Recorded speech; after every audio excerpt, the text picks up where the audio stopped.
Good morning all of you. बच्चों, आज ये मैक्रो इकनॉमिक्स का वीडियो का सेकेंड पार्ट है, जो चैप्टर हमने कल आपका स्टार्ट किया था, इंट्रोडक्शन टू मैक्रो इकनॉमिक्स। उसी को कंटिन्यू करते हुए ये आज का वीडियो आपका चलेगा।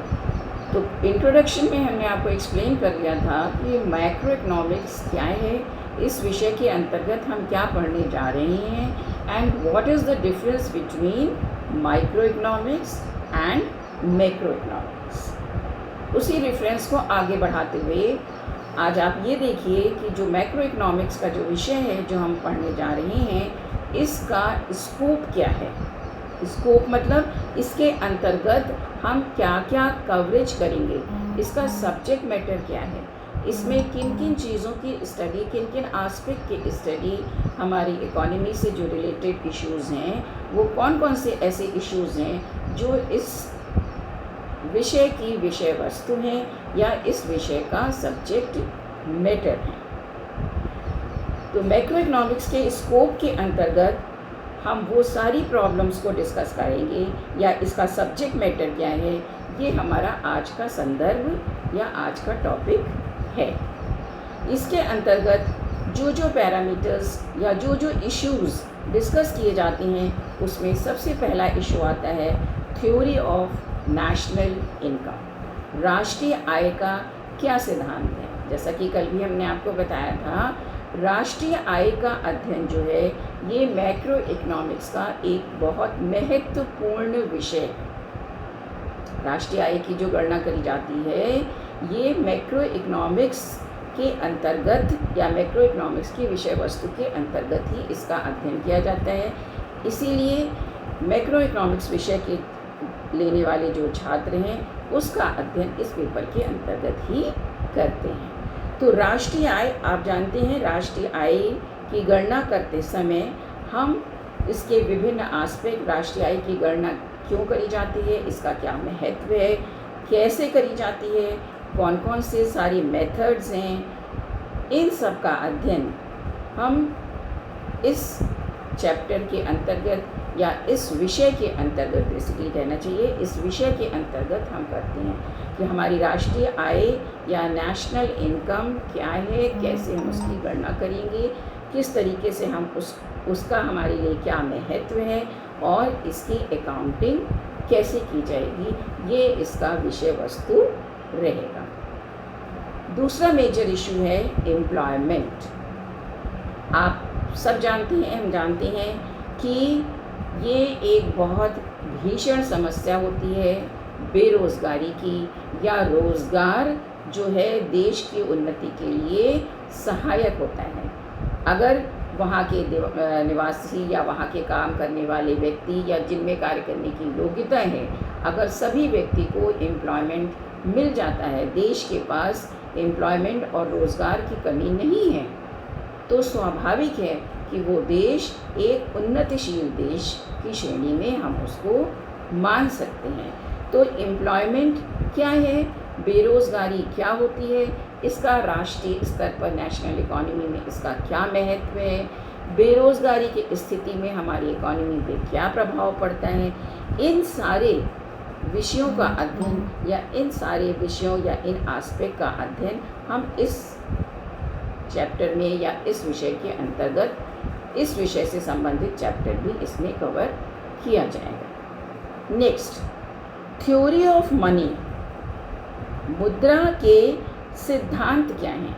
आप जानते हैं, मुद्रा के सिद्धांत के अंतर्गत डिमांड एंड सप्लाई, मांग और पूर्ति का सिद्धांत, विभिन्न प्रकार के functions of money, quantity theory of money, इन सब का कंज्यूमर सरप्लस, उपभोक्ता का बिहेवियर, एग्रीगेट, इन एग्रीगेट इस चीज़ का अध्ययन ये किया जाता है कि हमारे फाइनेंशियल जो इंस्टीट्यूशंस हैं, वो कैसे रन करती हैं, वो कैसे लाभ अर्जित करती हैं, उनका राष्ट्रीय इकोनॉमी में कैसे महत्व है, इन सब चीज़ों का अध्ययन इस विषय वस्तु के अंतर्गत देखा जाएगा।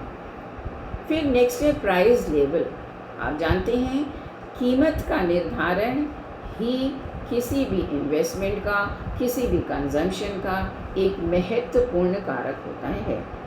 जब तक हमें उसकी कीमत का पता नहीं चलेगा, मार्केट का उसके पता नहीं चलेगा, फ्यूचर की डिमांड का नहीं पता चलेगा, फ्यूचर के मार्केट का नहीं पता चलेगा, और सोचे सप्लाई का नहीं पता चलेगा, इन्वेस्टर्स के डिसीजन, इन्वेस्टमेंट की पॉलिसी, ये सब जो है ये हमारी कीमत के इर्द गिर्द घूमती रहती है, या कीमत जो है एक बहुत महत्वपूर्ण कारक है हमारी इकॉनमी के महत्वपूर्ण डिसीज़न लेने के लिए।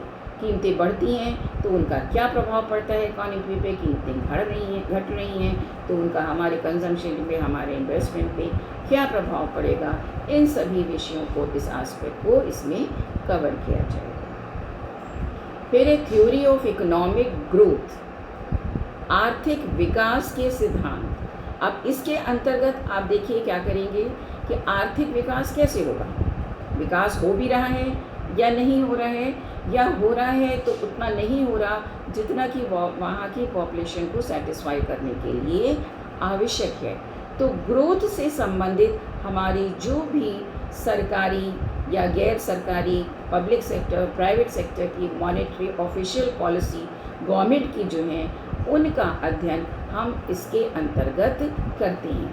गवर्नमेंट का हमारे सेक्टर्स के प्रति, प्राइवेट सेक्टर, पब्लिक सेक्टर के प्रति क्या नीतियाँ हैं, क्या गवर्नमेंट पॉलिसी बनाती है, उन सब के आधार पर ही तो आगे की इकोनॉमिक पॉलिसीज़ निर्धारित होती हैं। इसलिए इस विषय का भी हमारी नेशनल इकोनॉमी में या मैक्रो इकोनॉमिक्स की विषय वस्तु के रूप में इसका बहुत महत्वपूर्ण स्थान है।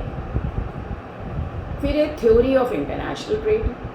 अब जब हमने ग्रोथ को हमें देखना है तो ग्रोथ केवल इंटरनल फैक्टर्स से नहीं देखी जाएगी, केवल आंतरिक प्रोडक्शन, आंतरिक कंजम्पशन, आंतरिक इन्वेस्टमेंट ही नहीं, ग्रोथ के लिए व्यापार भी जो है वो बहुत सहायक होता है। व्यापार मीन्स आयात एंड निर्यात ऑफ दैट कंट्री। तो आयात और निर्यात अपना क्या योगदान रखती हैं, या जो हमारा व्यापार है वो क्या योगदान रखता है, अंतर्राष्ट्रीय व्यापार जो है हमारा वो क्या योगदान रखता है, इसका भी बहुत महत्वपूर्ण स्थान हमारी इंडियन इकोनॉमी में, मैक्रो इकोनॉमिक्स में है। तो ये आपने जो देखिए बेसिक कि क्या क्या स्कोप हैं, जो मैक्रो इकोनॉमिक्स की विषय वस्तु है उसका क्या स्कोप है, या ये जो विषय है इसमें हम क्या पढ़ रहे हैं, या किस किस सब्जेक्ट मैटर को, इसकी बाउंड्री क्या है, इसके अंतर्गत हम किन किन विषयों को अध्ययन करेंगे, जिनके आधार पर सरकार जो है अपनी आगे की पॉलिसीज़ या देश की संपन्नता, देश की ग्रोथ, देश का डेवलपमेंट, कुछ भी आप कह लीजिए, ये समस्त इन सब बातों पर ही निर्भर करता है। एज अ होल हमारी इकॉनमी किस डायरेक्शन में जा रही है, इसको जानने के लिए इन सब विषय वस्तु का अध्ययन, जो कि एक मैक्रो इकोनॉमिक्स सब्जेक्ट के अंतर्गत आता है, इसका अध्ययन हम इसमें इस पेपर के अंतर्गत करेंगे।